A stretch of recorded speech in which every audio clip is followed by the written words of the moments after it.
السلام عليكم ورحمة الله وبركاته. ازيكم عاملين ايه؟ يا رب تكونوا بخير. اهلا بيكم في مطبخ بوسي. لو اول مرة تشوفي قناتي اسعديني باشتراكك في القناة، ولو عجبك الفيديو لايك وشير كتير.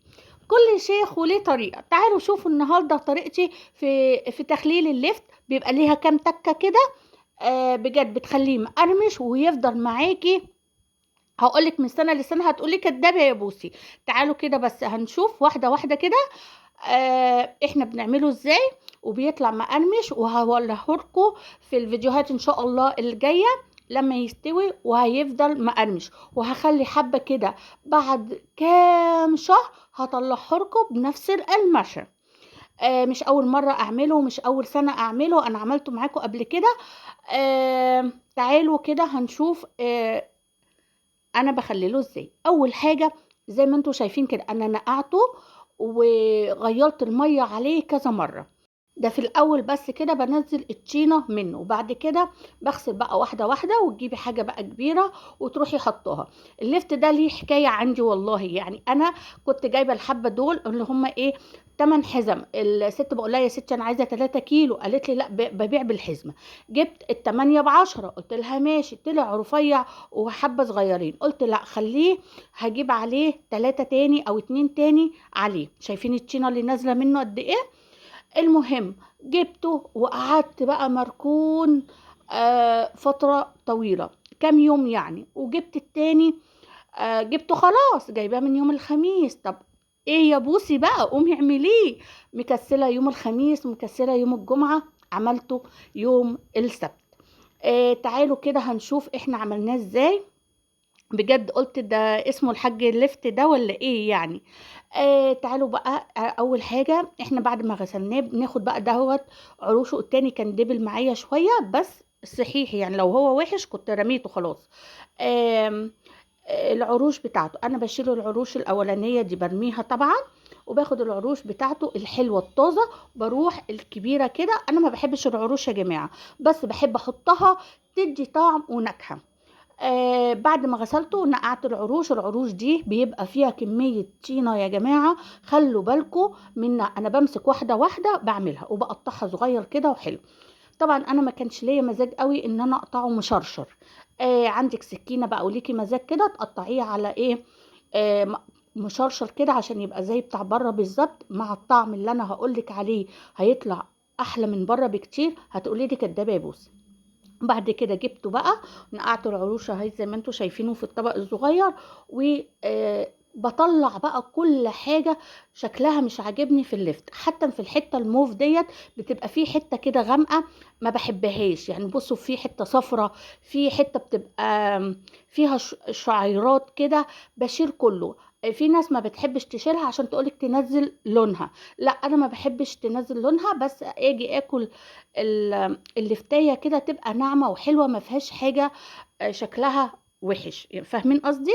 انا بحب كده حتى لو هشيل الموف كله. بس اهم حاجه اطلع بالنتيجه ان انت تيجي تاكلي قطعه اللفت كده ما يبقاش، بصوا تبقى ناعمه وتبقى ما فيهاش اي حاجه. خلوا بالكم من الحته ديت. انا بمسك اللفتايه كده اي حاجه مش شكلها مش عاجبني بروح شايلاها. وبقطعه بقى مكعبات براحتك بقى. قطعيه صوابع، قطعيه مكعبات، قطعيه بالسكينه المشرشره دي بقى بيبقى حكايه تانية. وبيبقى سمكه كبير وحلو وبيبقى مقرمش وجميل الصراحه. بس طبعا الكميه كانت كبيره، وانا على الحوض انا بعمل كل حاجتي على الحوض وانا واقفه. اديني اعملي لي اي حاجه وانا على الحوض اخلص لك الحاجه في منت يعني على طول. المهم حطينا هنا بقى الملح بتاعنا. حطيت حوالي معلقه كبيره. انا طبعا حطيت معالق اللي هي الصغيره اللي هي في قلب العلبه. حوالي معلقه كبيره كده ترشيها زي ما بنعمل البتنجان بالظبط. في ناس بتحطه يا جماعه من غير ما ينزل ميته. انا جربته مره من غير ما ينزل ميته، ما اقدرش اقول لكم على المراره بتاعته، بتبقى وحشه جدا. ما تستسهليش. كل حاجة لما أنا بحب أتقن الحاجة الصراحة، يعني لما تتقني الحاجة الحاجة بتطلع حلوة. وما بعرفش يعني إيه أمشي الحاجة كده، لا لازم أتقنها إن هي تبقى إزاي بالتفاصيل التفاصيل عشان تطلع مظبوطة معايا. وحطينا بقى الحبة في المصفى ديت، حطيت برضو ملح عليها وبنقلب بقى اللفت كده زي ما انتم شايفين انا بقلبه كده، وتروح حطاه في المصفى وسبتهم بقى. يعني انا عاملاه بالليل، تصحي الصبح تروحي حطاه، عاملاه الصبح اول ما تصحي الصبح بالنهار تروحي عاملاه، تيجي على بالليل يعني اقل حاجة 6 ساعات هو هينزل ميته، وانت هتحسي خلاص كده الميه بتاعته ما بينزلش ميه تاني، انت هتحسيها. دي الميه اللي نزلت منها، ما رضيتش ارميها ووريتها لكم لغايه تعرفوا ان هي خلاص كده الميه آه ما بقاش ينزل ميه، تروحي خلاص كده شطفناه تحت الحنفيه. تحت الحنفيه كده تشطفيه كويس قوي، وبعد كده سيبيه بقى يتصفى. نجيب بقى الميه بتاعتنا اول حاجه مغليه، تغليها كده في حله في كتل، وسيبيها تبرد خالص لغايه ما تبقى ساقعه تلج، وحطيها كمان لو في التلاجة تضمن ان هي ما تبقاش دافيه، احنا عايزينها ساقعه ساقعه، يعني اكنها نازله من الحنفيه. فاهمين قصدي؟ هي دي التركه، بس تكون الميه مغليه، تبقى معقمه، تبقى حلوه عشان ما يعمليش ريم ولا يعمل لي اي حاجه، ويقعد معايا ويحافظ عليه. طب انت حطيتي ايه؟ اهم حاجه بقى الخلطه بتاعتنا. ده لتر ميه، هتحطي لترين عليهم 4 معالق. طب ده لتر واحد، وضيفي بقى زي ما انت عايزه، نصه خل، ونصه معلقتين ملح، نص معلقتين ملح، معلقه خل، معلقه سكر. انا بقول لكم النص، يعني ايه؟ انا حطيت معلقتين، هحط نصها معلقه. فاهمين قصدي؟ انا قصدي كده. حطيتي 4 تحطي 2 خل 2 سكر. فاهمين؟ انا هنا حطيت بقى معلقتين كبار شويه، يعني هرميه. انا بحبه حادق سنه، يعني فاهمه؟ بيبقى طعمه حلو قوي. وحط بقى شطه يا ست الكل زي ما انت عايزه، وما تقوليليش لا لا لا لا، ما ينفعش نحط شطه، هو حلاوته بالشطه. هتاكلي وتشربي الميه بتاعته كده، يا سلام يعني بجد.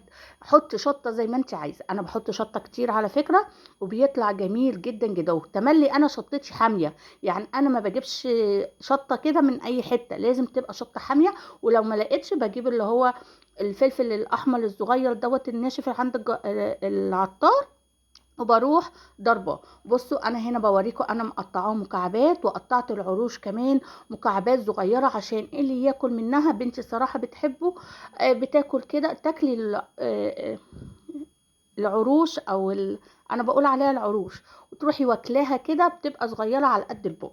وما بحبش اعمله صوابع، بحبه اعمله مكعبات، تاخدي القطعه كده على قد البق. وهنا بنجرايه كده صغيره تروحي حطها، حاطه حبه، ورحت حاطه قطعتين، وتروحي حاطه حبه لفت تانية مع حته بنجرايه عشان كله ياخد اللون كله. وهنحط الميه بتاعتنا، هنقلبها كويس قوي قوي عشان السكر والملح يدوب معانا. وتركه هنا بقى، انا ما كانش عندي ملح خشن، تركته بقى الصح ان انت تحطي له ملح خشن. هاتي من العطار ملح خشن او كيس ملح خشن للتخليل ده بالذات، بجد هيحافظ عليه، مش هيملحه قوي، وهيبقى مظبوط معاكي.